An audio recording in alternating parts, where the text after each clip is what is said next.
Okay, un, dos, tres. Let's distress. Did you say with let's the stress? NumTwoPod. Well, that's probably what we do to some of our listeners. I'm sorry, I interrupted. Un, dos, tres. Let's distress. Distress? De-stress. Why don't you say de-stress? Because I grew up where words weren't pronounced the right way. Hi, I'm Lourdes. And I'm Eric, but you can call me Tello. This show is a family-oriented show, but it's oriented from the adult perspective. We talk about adult situations, and very often we use adult language. So if there's any kids in the room, kick their asses out. They don't belong here right now. Unless they want to learn something about life. Right, this may not be suitable for children. And I'd like to add, I don't want to make anybody mad, and I love my family and friends. I do too.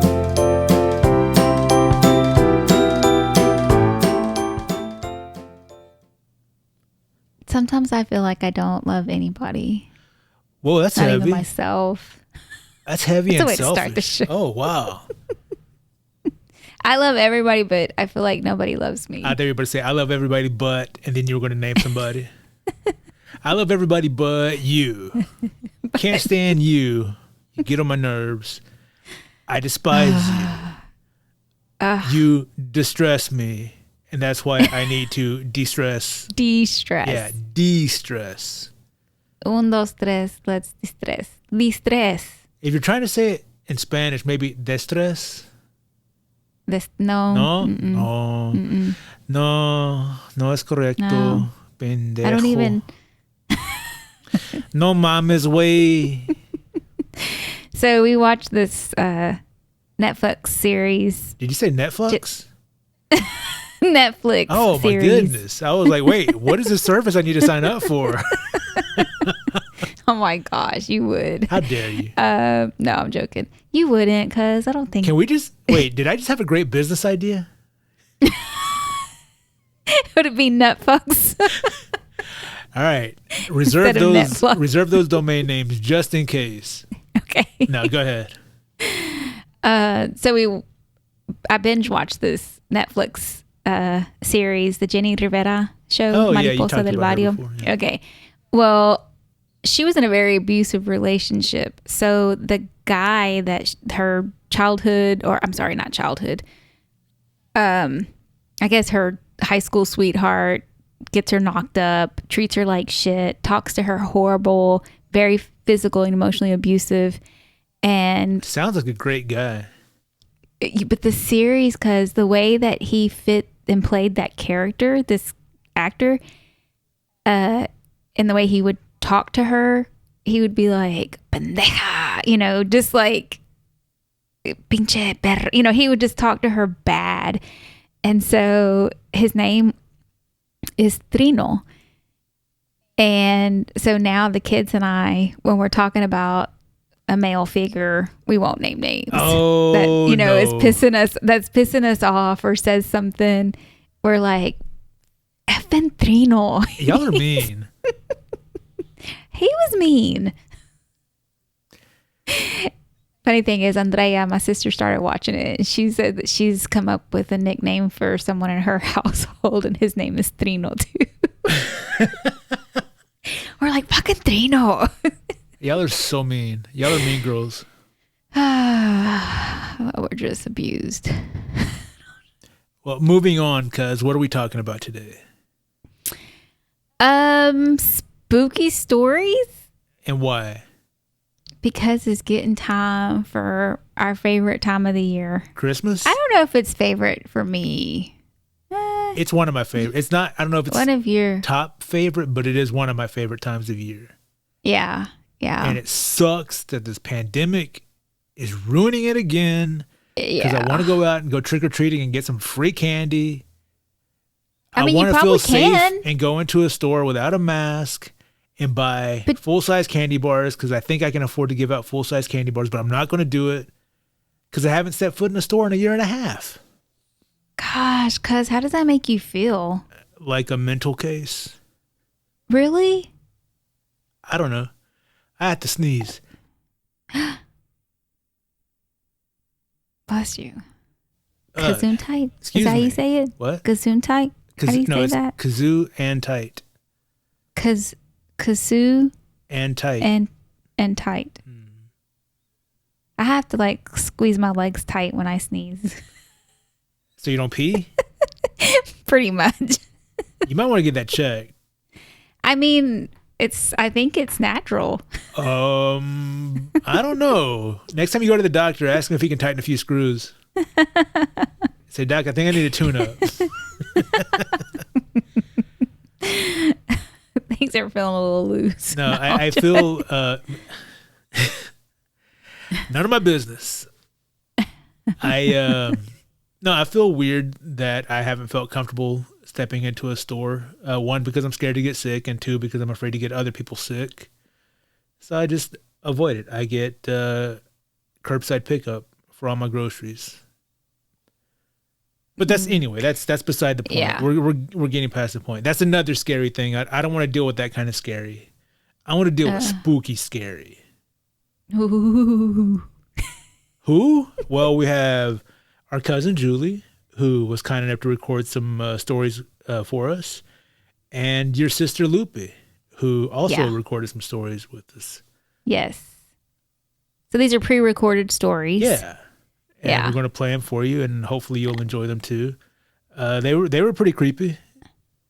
Oh, absolutely. In fact, I guess when are we going to play them first and then kind of talk about each one of them? I was going to see if you had any spooky stories you wanted to share first. I guess after I listened to Julie share her story, it kind of brought up some memories, stirred up some things for me. There's only one time that I really, really remember feeling like a sense of evilness or being scared. And we were at my mom's, we still lived at home. I guess I was about 15. And if our listeners don't know some of, my background, we pretty much started partying at very young ages. So our house was always full of mostly guys, ranging from the ages of, 14, 15, probably up until maybe 20s. Is that how you met? Early 20s. Trino? Was that his name? No, okay. Trino, homie wasn't part of the crowd then. Okay. As my son says, homie saved me from the streets. Sometimes I wish he would have just left me there. Oh my goodness. I'm joking. Anyway, so we had been up one night, and when guys would come over, literally they were friends. We weren't doing anything. Sometimes some of us, I feel like, may have like messed around, but nothing like sexual, anything like that. No, nothing like that. But anyway, so I remember that we had been up late and we all just ended up crashing and falling asleep in one room. And I don't remember who all was in the bed, but it was a big bed. And we all were just kind of laying, I guess, vertical instead of normal. We were laying side by side. Yeah, yeah. And I felt like I could hear like hoofs, like right outside the window. Like if it would have been a dog, heavy breathing or something big, but it didn't sound like a normal dog walking on the grass. It was so close. So I'm laying like flat. Laying on my stomach, and I can just hear this, and like it's getting closer and closer. And I don't know if it was like sleep paralysis or how I can relate to that as a pesadilla, kind of what like you'll hear Julie talk about. But I wasn't frozen to where I couldn't move. I felt so awake, but so scared to look up or over because I knew I was going to see something. I could just feel this presence of something evil. And then I don't know if I prayed. Like if I said something to make myself feel better or like ask God to like, please make that bad feeling go away. I I can't remember if I did that, but whatever, it went away. Like, it didn't last very long, but I just remember staying down. I would not look up for anything because I was like, I'm about to see something crazy. And then that was pretty much it. Did anyone else hear it?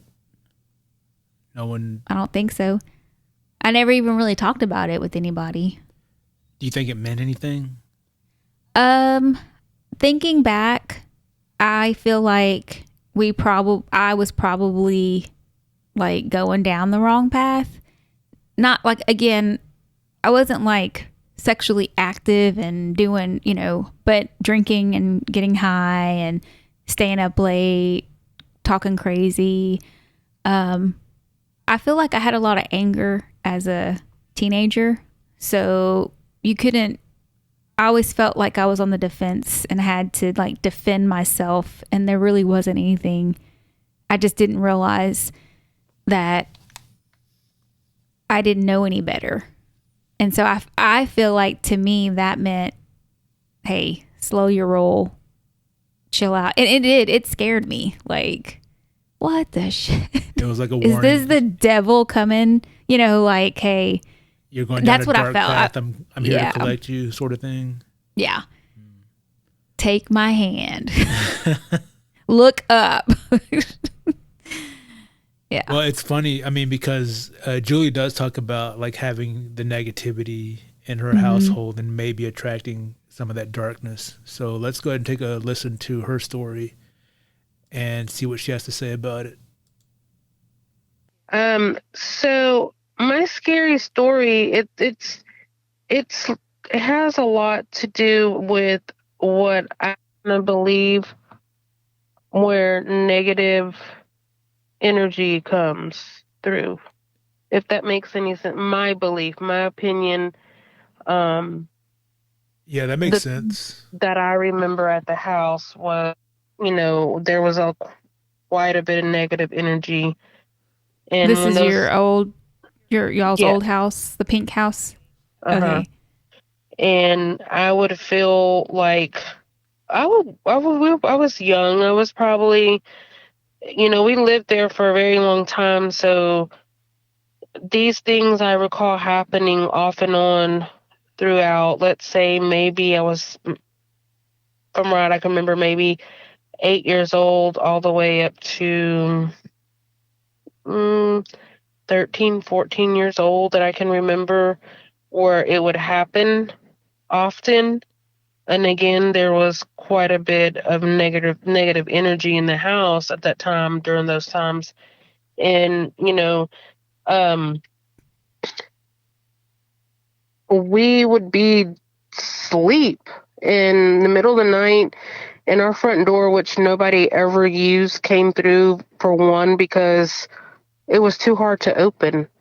It was a very hard, thick piece of wood door, and it would get stuck to where we couldn't open it to let anybody in or let anybody out. So everybody that would come visit would always know to come in the back. And so when the front door would begin just during the night, would just blow open. I mean, like as if a gust of wind just, a heavy gust of wind just blew it open for no apparent reason. As we thought there was no reason, and we thought maybe somebody had broken in or whatever. But some of the times that the negative energy would happen at home, of course, it'd be fighting, arguing, mouthing, cussing, and just being negative. I strongly believe that negative energy attracts I'm going to say, the demonic spirits that roam around, which I believe that they are roaming around us. Like dark spirits. Yeah. Evil. Yeah. More or less. Dark, evil ones. And, I mean, I guess I can just say my mom always had this negative energy, where she would just had a very short temper, and it's like her whole world will just turn upside down with a matter of seconds, and she would just have no patience for anything. And it was just like just so much anger would come out. And then to me, it felt like not at that exact moment when she would get angry or anything like that, would these things happen. It's when things would begin to, like, when she would begin to cool down, these things would happen.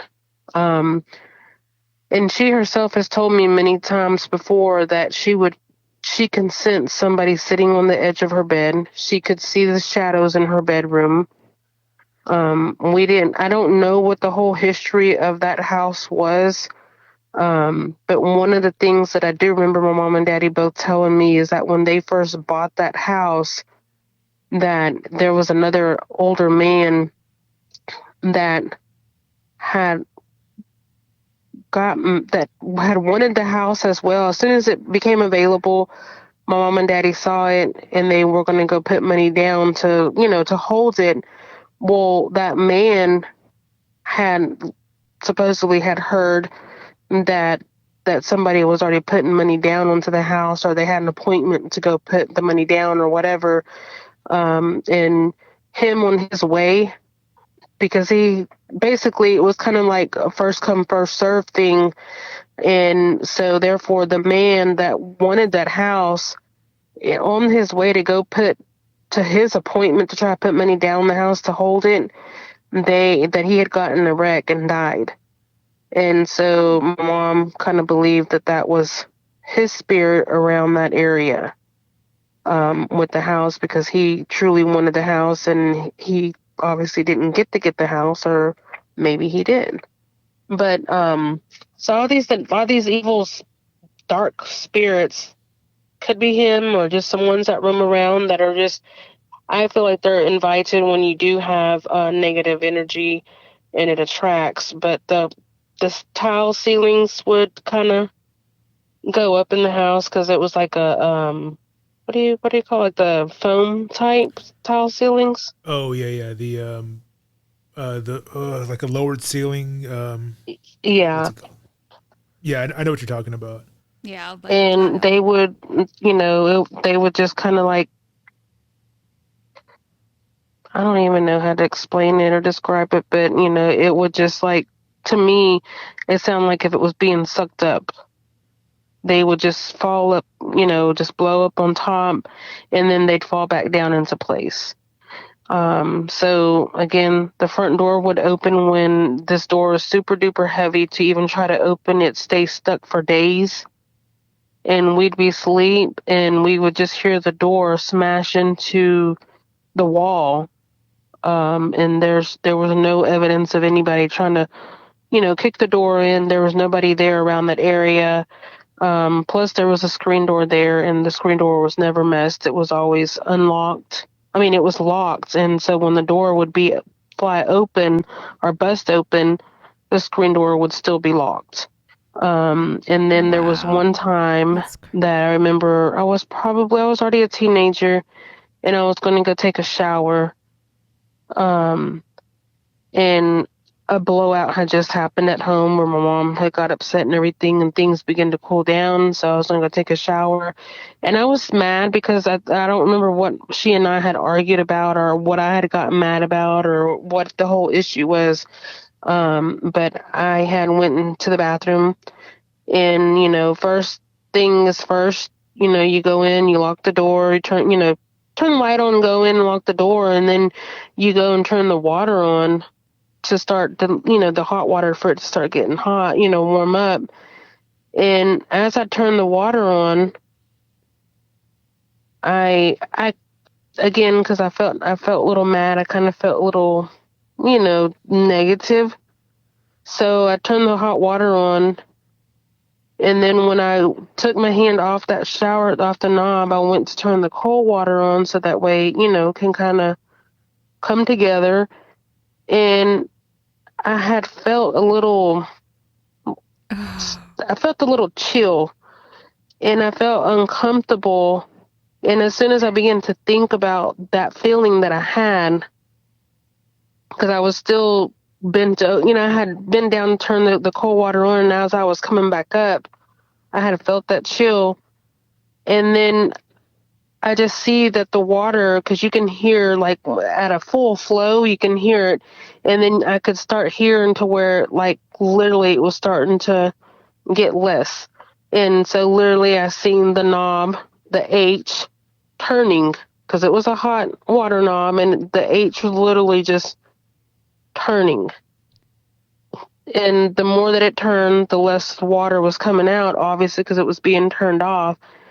And I mean, I by that point, me looking at the H turning around, I was, standing straight up in the disbelief, like, oh shit, what the hell is happening?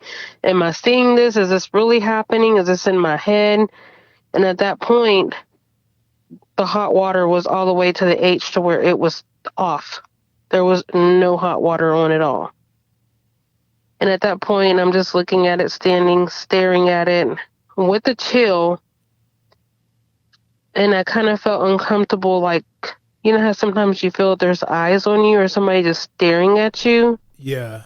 I could feel that, and I did not want to turn around because I didn't hear anybody. The door was locked. Oh, and gosh. so I was afraid to turn around. So I closed my eyes and I just started praying. And I prayed the Our Father. By the time I finished the Our Father, which was very fast, I turned off that cold water, unlocked the door, turned off the light, and went to my room. I did not take a shower that night. Did you tell anybody? Because I'm sorry, go ahead. I was too scared to go back in there. I was like, I mean, this is the only thing in my life that I see that that this has happened to, like, that I could see. I have felt uneasy things about me, but I don't ever feel like they were dark, but after a while, my mom came in. She's like, well, I thought you were taking a shower. I thought you were going to take a shower. And I told her, I said, I couldn't take a shower. And she was like, what do you mean you couldn't take a shower? I said, the water turned off. And she's like, would you turn it back on? Does it come back on? I'm like, I don't want to touch it. I'm not taking a shower tonight. I don't blame you. So, I mean, that's the only thing that I've ever had what I think may have been a negative dark spirit. I don't know what it was or who it was or what, but I mean, that's the only thing that I've ever felt like that scared the bejesus out of me. So what do you think about that, cuz? Like, I started off at the beginning of the show, it stirred up a lot of memories for me too, which I only experienced, like I said, that one that I can remember. There may be others that I tucked away, right? But it really did make me think about a lot of times at Julie's. We were over there quite a bit, and she was over at our house quite a bit. We were neighbors, right behind you. Yeah, like we could open our back door. Ours did open. No, that their front door did it. Right. And we could like talk to each other from your backyard to their backyard. Yeah. And I would always hear different stories. Like my mom would tell me, she talked to Marcella. Marcella's Julie's mom, who's no longer with us, but she would tell us that Marcella would tell her these different things were happening. And I guess like a lot of things in life, we just get used to it. Like, I feel like they lived there for a very long time. Yeah. And it didn't sound like this was just a one-time thing that would happen. Like Julie said, they would be asleep in the middle of the night and then the door would just fly open and hit the wall. And it's like they just got used to it. But the only time she felt scared was when the shower knob turned off. And for good reason. If I saw I can't explain that. The other stuff, you can try to rationalize it. You'd be like, well, maybe the house was settled at night, the temperature was different, and the door wasn't swollen shut. But still, like, it should have been locked. Maybe somebody forgot to lock. Maybe somebody tried to use it that day. Yeah, but who opens it? I'm just saying. Yeah. If I'm trying to explain this away. Yeah. Be like, okay, somebody tried to use it that day. It was swollen from it being a hot Texas day, and then at night it cooled off and it shrank, and the wind blew it open. Yeah. Okay. The water, seeing it turn, I can't explain that. That gave me the chills. Like the only sort of near explanation was if there was like some sort of change in water pressure, but still that wouldn't turn the knob. No. That would if only anything, make the water pressure. Yeah. It would only like it might turn it off, but it wouldn't turn the knob. It might get to the point where water quits coming out. Yeah. And I'm thinking of like when we would go over, I mean, their house was kind of small. It was a 2-bedroom house, and they had that hallway, the back kitchen area that was always open. That back door was always open. We would go in through that way, and then the very small kitchen, and we'd go in. There was a hallway, and that hallway was small, but that bathroom was right off to the left if you were coming into the back door. And there are times that I remember I was like, man, it does feel kind of, dark, walking through here. Like you wanted to hurry and get through that hallway. And it was a very small hallway. It was. Yeah. It's crazy. Ugh. But we made it through. They made it through. Yeah. Everybody's fine. Everybody's fine now. There's no trauma to talk about or deal with anymore. We're all good. Well, yeah. But I took a note because that house is now being rented out. And that tenant has a very negative persona. So I'm just wondering, I would love to talk to her, or not. I wouldn't love to, because it's kind of hard to talk to people that have that negativity. That's a whole nother show. But just to see if that person has experienced anything in that house. It's very possible, again, with that negativity. I'm not an expert. I'm a fan of horror movies. Mm-hmm. I'm a fan of like supernatural things, but I never ever want to experience one myself. Hell no. I can go the rest of my life and not have a ghostly encounter or an experience with a demonic presence. If I can go my whole life without that, I think I'm doing pretty well. But yeah, I do have the curiosity about those sorts of things. Is it possible? Is there life after death? As Christians, as Catholics, we believe there is. Yeah. But, we believe like going to heaven, not necessarily staying around on earth as a ghost. But if there's life after death, then there's a possibility of ghostly activity of some sort. Mm-hmm. So I am curious about those sorts of things. And again, it's when I listen to those stories, I picture it in my head like a horror movie. Yeah. Something I can watch and enjoy. And then when it's done, I can walk away with no problem. It's not something that I have to continue to experience in real life. Yeah. I don't want to experience in real life. I enjoy just the storytelling aspect, or from horror movies, the fictional storytelling aspect of it. But I do have the curiosity of if there's any science that can be applied to it. Mm-hmm. I enjoy like those ghost hunting TV shows. Some of them are pretty ridiculous, but they're still fun to watch sometimes. So when I hear the stories, I always try and think, first of all, trying to look at it from a skeptical point of view, is there a rational explanation for it? Right. And, if there is, then hey, okay, it's something creepy that happened, but there's a rational explanation for it. Oh. Anything's possible. If there isn't, then could it be something else? Could it be a paranormal encounter, a supernatural encounter? I don't know. I think so. Kind of fun to think about. For me, it's kind of fun to think about. scary, spooky. Because Just if it's don't real, experience. Yeah. if it's real, that means that ghosts could be anywhere. Anybody could be haunted. They're on our show right now. Hey, you shut your face. Like I said, I don't want to have an encounter. Yeah. But I do like hearing about them. All right, because let's take a break, and then when we come back, we'll continue. We have more stories. I don't think we have time to do them all in this show, but that's okay. We'll carry them over to the next show. Sounds good. Hey, are you enjoying NumTwo Podcast? Would you like to support us so that we can keep making these great shows for you? Cuz, why don't you tell them where they can go? Hit us up at campfirepod.com/support us. That's campfyrepod.com/support us. Support us is all one word. You can support NumTwo Podcast directly with a monthly donation for as little as 99 cents per month through our anchor.fm website.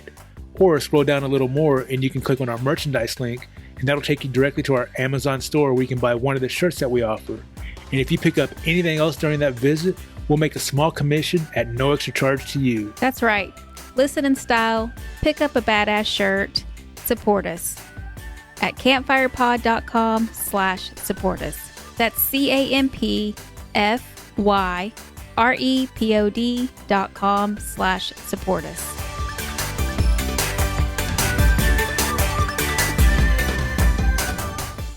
And we're back. All right. Why don't you reach out to us at NumTwoPod on Twitter, Instagram, and Facebook. Or email us numtwopod@gmail.com. Yeah, tell us about your crazy family and their dark, dark secrets. Speaking of crazy family, your sister also recorded some stories with us. Julie has some more stories, but I think we should play one, at least one from your sister as well. So before we play Lupe's phone call, let's just describe the house you grew up in. It was a big house. It was a duplex, right? It was a big house. Yeah. I never even, I mean, it was like literally split like a duplex, but I never even pictured it like how it was before we moved in it to say, oh, this is duplex.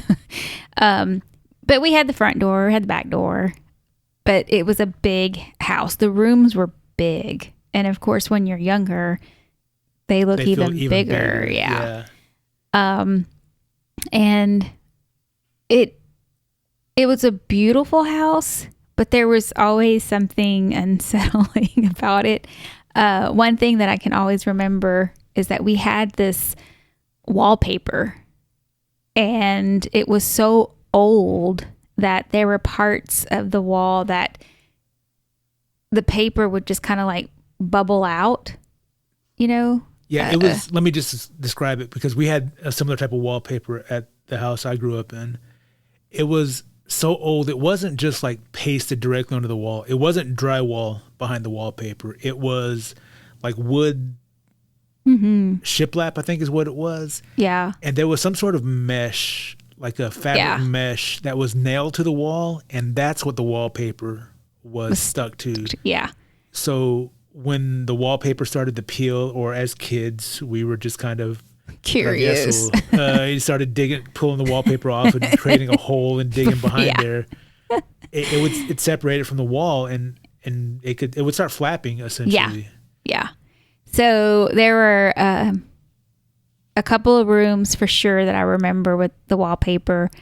The front door hallway was kind of small, but it had two doors, one to the right, one to the left. And that was because it was a duplex. Yeah. One living space originally on the left and one on the right. Yeah.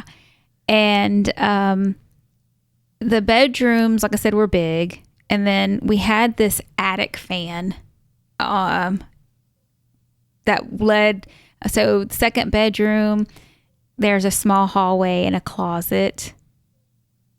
And anyway, there was a huge attic fan, and it almost looked like if you go into a department store, or how they used to have those big, like an industrial style fan. I honestly can't remember us ever using it or that if it worked. I'm sure it did at one point in time, but I can't remember. Anyway, that back hallway from that little attic fan closet area, it always felt so long. And there was what I guess the back side of the other side of the duplex, that kitchen and dining area, that was more of like a junk room. Or I mean, it had the old wallpaper. It was just full of stuff. It was a room that y'all didn't use as a livable space. No, but they had a piano back in there. I don't know where my parents got the piano from, but that piano was there too. So to me, the house, I know for sure I was always afraid. And as Lupe will share in the story, no one ever wanted to go to the back, whether it's to the restroom or down that hallway by themselves, especially when it was nighttime. For whatever reason, we never wanted to go back. In fact, we would get... Because the other thing to your house, it wasn't just a big, beautiful house. It was also old, right? Yeah. I mean, you could kind of feel that history there. Mm-hmm. You could see things that were just relics of days way gone by. Yeah. Yeah. So that added to the creep, especially as kids, that added to the creep factor. Yeah. And I'll just go ahead and bring this up now. I mean, I think we've talked about it before. Like there was a period of time where we had rats in the house. Like they would just come out. It didn't matter night or day, you know, they would come out. So that was another thing that was just, I don't know if we got used to it. Like, there's rats, but we always had like rat traps, those sticky pads or poison that would be put out. And I don't know if there was an infestation of rats. It had to have been, because I forgot about that, but you're right. Yeah. Y'all had rats. And I remember the house that I grew up in, we had roaches really badly. Yeah, well, we got roaches too, but it was probably later on. The rats were really bad. The way we grew up, like we just dealt with that. Yeah. And now, I mean, your mom still lives there. There's no rat infestation. There's no roach problem. No. My mom doesn't live in the same house, but there's no roach problem where she lives now. And it's not too far from where we originally lived. Mm-hmm. But to think, like now, if I had an infestation of rats or roaches, I would be doing everything I could to get rid of that. We just dealt with it. Yeah. That's kind of... I don't know what caused it. I think for the roaches, I think we had an old tree in our backyard that was probably dying. Yeah. So I'm guessing that might have contributed to it. But I don't know. It just seems so odd that we lived that way. Yeah. Again, I feel like it goes back to even like Julie's story. We just accepted it. They got used to it. Like with everything in life, sometimes, even if we know it doesn't feel right, we just start making it part of the normal. Oh, it's okay that the front door swings open. Nobody came in. Yeah. It's okay that this house is scary and... You know, the adults would send the little kids to go get something out of the refrigerator that's, you know, what felt like a whole house away. It was just, you know. Well, it was a house away, but that house felt like it was 3 miles long. Yeah, yeah. It felt like you were going on an adventure to get back there because you had to go through different rooms and different doors to get to the hallway that would take you. My dad, before they divorced, if we were eating dinner together... and we were cutting up or, you know, whatever, he would... Being kids? Yeah.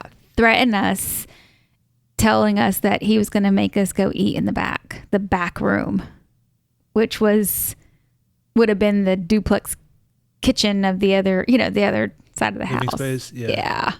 Where the piano and the yellow wallpaper was at. Anyway, so yeah.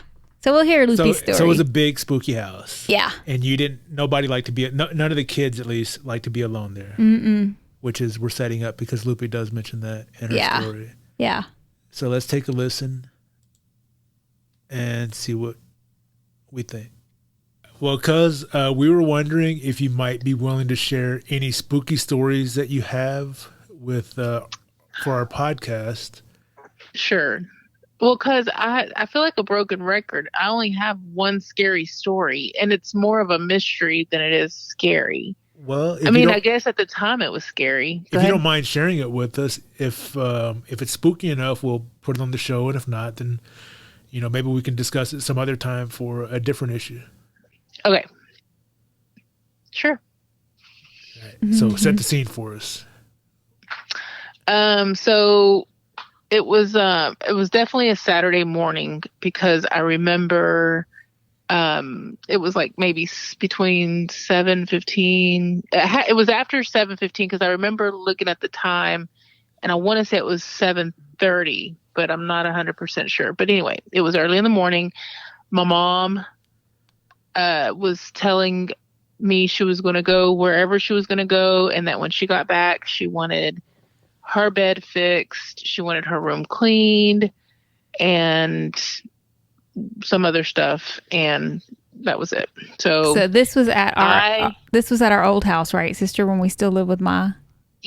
Yes, this was at Ma's house. Yeah. Yes, childhood home.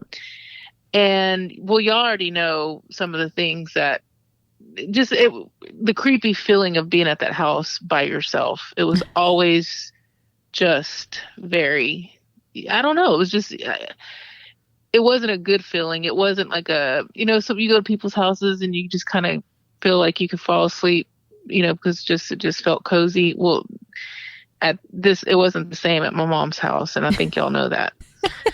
But so anyway, this particular Saturday morning, my mom left, and because of the fear of being by yourself at that house, I locked myself in her room.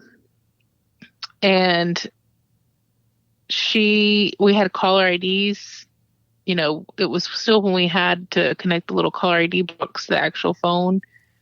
So you could pick up the caller ID box, without having to, it wasn't like a cordless. I want to say it was a corded phone. So anyway, she leaves, and I want to say she took I think there was either Lourdes or Andrea that were with her. I don't know who it was, but there was nobody left in the house. And she had this big stereo system. And so I put on some music and I turned it up really loud, and I was fixing her bed.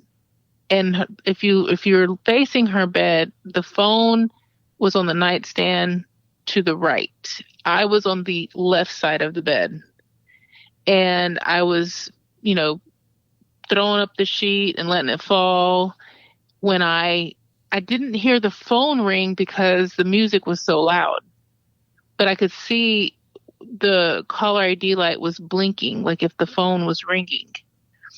And I thought, oh my God, who would be calling this early? So I go around to the side of the bed, pick up the caller ID box, and it said Mary Ellen Castillo. And I was like, Mary, and I'll never forget. It was the phone number. We had 2 lines in the house, and it was the phone number for the second line on the other side of the house, the phone that was in the other room on the other side of the house. And you were alone in the house. I was alone in the house. And you were getting a phone call from the other phone line in your house. Correct. Okay. True story. Creepy. Very. Yes. So I paused. I still had the caller ID box in my hand. And the first thing I thought was somebody's playing a trick on me. And then, but I waited for a little while because I kept thinking, if nobody's in the house, there's just no way that this could be happening. So I immediately grabbed the remote, turned the volume all the way down, and went to the door. And I thought, okay, should I unlock it? What if somebody's in the house? Anyway, so I unlocked it and I opened the door very slowly, kind of poked my head out just to see if I could hear something. And this was before my mom knocked down the wall. Like when you walk into her house, you could not go straight down the hall. You had to turn left or right. Right. Because it was a duplex at one time. So I went to the very first door. So when you walk in the main door, the front door, there's a door, like I said, to your right and to your left. I went to that first door coming out of her room. And I just stood there for a little while, and I kept thinking, okay, if somebody's in the house, I'm going to hear, they're going to make a noise or something, especially if they're using the phone. And I said, hello, and there was nothing. And so I walked a little bit more closer to the other door. I mean, the other doorway. And I didn't see nobody. And that's when I felt like, okay, something's not right. Like I just had that scary, hair stand up on the back of your neck feeling. So I'm walking back to my mom's room, and then I stopped and I said, you know what? Forget that. I'm going to wait just a second, because it has to be somebody that knows my mom's phone number. You know what I mean? Yeah. So I stood there, and I heard the speaker come on, and I heard the number being dialed. And then that's when I heard it ring. And I heard it ring on the speaker, and then I heard it ring in my mom's room. When I heard that ring, because you hear it on the speaker first ringing, then you hear it in my mom's room ringing. I ran out of the house through the front door, left the front door wide open, went outside the gate, and ran to Marcella's house. Which was right behind our house. Which was right behind our house. I get to her house, the kitchen, the screen door is locked, but the door's open. And I start yelling. I'm like, hello, open the door. And I think I called Marcella. The one that came was Sarah. And I'm like, I think somebody's in my house. They're calling. And I could not explain. I felt like I didn't have enough time to explain exactly what was going on, but I was like, I think somebody's in the house. There's somebody calling from one room to another. And Marcella finally came, but everybody else, I guess, was asleep because it was still, like I said, so early. But Sarah, who I want to say was, I don't know, 8 or 9 at the time, she walked back with me to my mom's house, and we came with a broom. And we walked into the house. And of course we didn't have, maybe my mom did have a cell phone, but I don't remember calling her. I think it was more of just waiting for her to show back up. And, so we went inside the house, but we stayed right there in the entrance. We did not go back all the way in. And I want to say we looked into the room where the phone call was being made from, but we did not go in because, what could we have done? So. And how old were you at the time? Do you remember? Because I want to say I was maybe 13, 14. Okay. Yeah, I want to, or maybe, I don't know. It depends on how old Sarah. If Sarah was 7 if Sarah was 8 or 9, I think is she 30 now? Well, basically what I'm trying to get at is like, if you had confronted somebody, you really wouldn't have had the physical strength to really try and do anything to protect yourself. Absolutely not. Okay. No. And then I was so scared. I was so scared. But anyway, when my mom finally showed up, and I know my mom didn't believe me. I don't even know if she believes me to this day. But when she finally got there, I was trying to tell her, what happened. And she just kind of, not that she didn't believe me. I think it was just hard for her to believe, period. She probably thought I was pranking her or, trying to joke with her. But when she finally got home and we looked at her caller ID in her room, the other line had called her phone like I don't know, 5-6 times. Damn. So there was And proof. there was proof on that caller ID that the line had called. I mean, there were several missed calls. And I just remember telling her, and I just remember her not, maybe she was scared and didn't show it. I don't know, but it was more like, okay.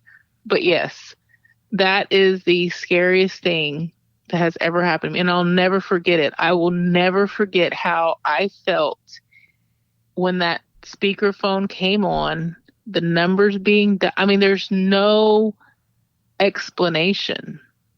Damn. I thought, well, maybe it was the phone company, but somebody would have had to physically hit that speaker button. Exactly. And so I just, to this day, and I was in that house by myself. Ugh, that gave me the chills. So I cannot explain. That's why I said it's more of a mystery. Like, I was scared at the time, but now when I stop and I think about it, looking back, I can't explain how that happened. What, if you had to guess though, what do you think? Do you think there was someone in there, or do you think it was something else? I definitely feel like it was something else. And, I don't know what. I mean, even if it was I don't know. Yeah. I mean, it's just one of those things that I will never know. Well, the phone story was creepy as hell. Yeah. Like, if I hear speakerphone come on and numbers dialing, and then it's dialing the house. So wait. So you didn't answer the phone when it first called because you saw that it was the other room. phone. Yes. I never answered it. Never answered it.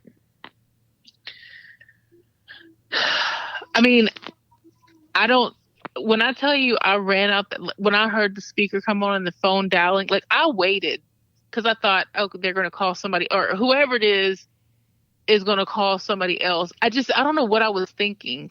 I should have ran out the first time, but I stopped just to hear if somebody was going to laugh. Maybe somebody was, I can't tell you where Phoebe was. I can't tell you where Lourdes and Andrea. I think Alex was already living at Gloria. He had to be already living at Gloria's. But I can't tell you where. I just knew I was home alone because I locked myself in my mom's room. Had somebody else been there, I wouldn't have felt the need to lock myself in her room. Yeah. But because I knew I was there by myself, I did. And I had on a long t-shirt. I don't even think I had shorts on. But I remember hearing, when I heard that speakerphone dial that number, it wasn't until I heard it ring and then ring at the same time in my mom's room that I thought, okay, this is it. This is way beyond me. I have to go. And I ran out of the house.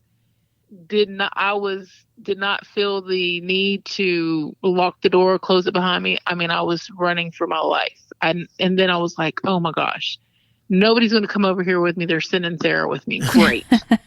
And, she was so little. And then I think we grabbed a broom on the way out and we went back into the house. When I remember cutting the corner, going back in up to my mom's house and seeing that door just wide open and thinking, I didn't even care if somebody walked in there, Yeah. And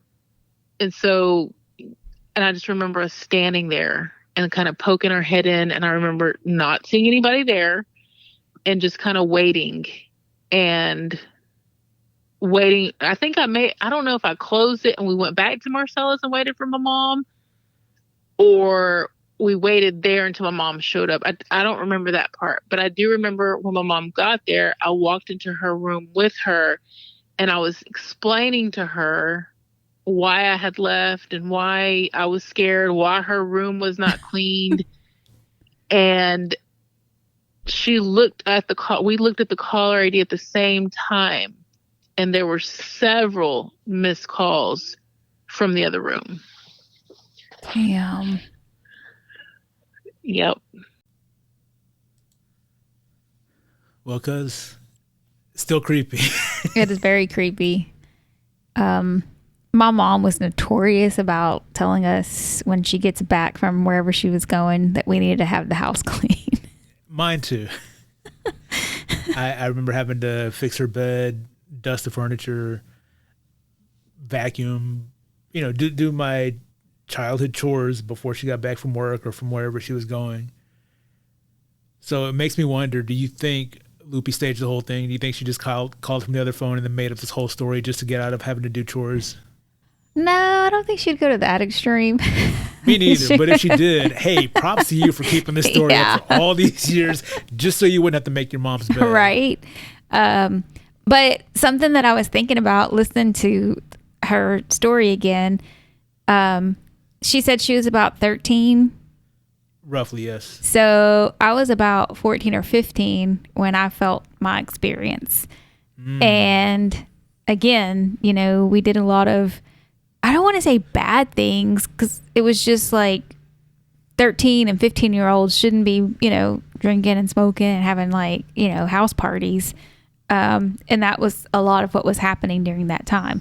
Could it have been that somebody got in the house? It's a pretty cruel joke to play, because they would have had to have snuck in knowing my mom's phone number, and doing that to her. But It's then crazy. never having admitted it Yeah. for all these years. Yeah. That's a hell of a joke to play. Yeah. I mean, that's a long con. I mean, that's commitment. Yeah. What's that? I mean, I could picture our Uncle Bones doing something like that. Probably. It could have been Bones. He took it to the grave. He took it to the grave with him. So do you think it was some sort of spirit, or? I don't know. Because like you said, if somebody would have gotten in, they would have had to have known your mom's phone number. So it would have had to have been somebody, if it was a person, it would have had to have been somebody who knew her. Yeah. Yeah. Well enough to know her phone number. I mean, but for Lupe to have not seen anybody when she heard it dialing. yeah. There's kind of like what you saying with the front door. It could have been maybe something was just sitting near the phone or on it just enough to get it to where it would hang up and redial. What? I don't know. Because if it was a speaker phone. To try and find an explanation. Well, I don't know. That means that your mom's phone number would have had to have been stored in that phone. But because the handset I guess the speakerphone, you would press a button. We're talking about ancient technology now. I'm digging deep in my memory to remember how this worked. I mean, landline, home phone. What is Two that? lines. Yeah. 2 phone lines coming to your house because you don't have. Kids, back in the old days, if somebody was on the phone, you wouldn't know if somebody else was trying to call you unless you had something called call waiting. And if you needed to call somebody while you were on the phone, you would have to, was that even possible? I think 3-way calling by that time was. But that was another service you would have to add on. So if you needed to have multiple calls, or if you were just a very popular, busy person, the best solution was just to get 2 phone numbers. For example, in my household growing up, we ended up getting 2 phone numbers because I had a phone number to my bedroom so that I could use to get on the internet, because back then I had to dial up through a phone line. Mm-hmm. And then we had a phone free for house calls. With long ass cords. Yeah. So y'all had 2 phone lines because everybody was always trying to call your mom. And then, as you mentioned, you had a lot of friends coming over. So probably had one basically for the kids and one for your mom. Yeah. Because if you were on the phone with your friends, your mom wasn't going to get any phone calls. You weren't going to hang up. And I don't know if y'all were paying for call waiting or whatever, but those were all features that cost extra. Yeah. Now everybody has their own cell phone. They all have their own phone number. If I wanted to call you, I call you. If I wanted to call your kids, I call them. I don't call your house anymore to talk to one member of your household. I call them directly. Yeah. Technology. Yeah. Prank calling is a little bit difficult. Yeah, we're about out of time, cuz. All right. Any last words before we go? Sometimes it's helpful to go down memory lane, even if they're spooky, negative experiences, just to get them out, maybe help you through something that you're currently going through instead of just tucking away those things. So get some help, people. Yeah, if you keep tucking them away, who knows how they'll manifest. Yeah. It might be a spooky phone call from the other room, or front door, a shower turning off by itself, a door flying open, mismanaged anger, all sorts of stuff. Or some heavy, dark breathing spirit type thing hovering over you while you sleep. I think that was one of your friends entering puberty. I was going to do some heavy breathing. Yep. I think it's time to go. Yeah. On that note, we'll go. If you have any spooky stories you'd like to share with us, please do. You can email us numtwopod@gmail.com or hit us up on Twitter, Instagram, or Facebook at NumTwoPod. That's NumTwoPod. Thanks for listening, and hope you got spooked.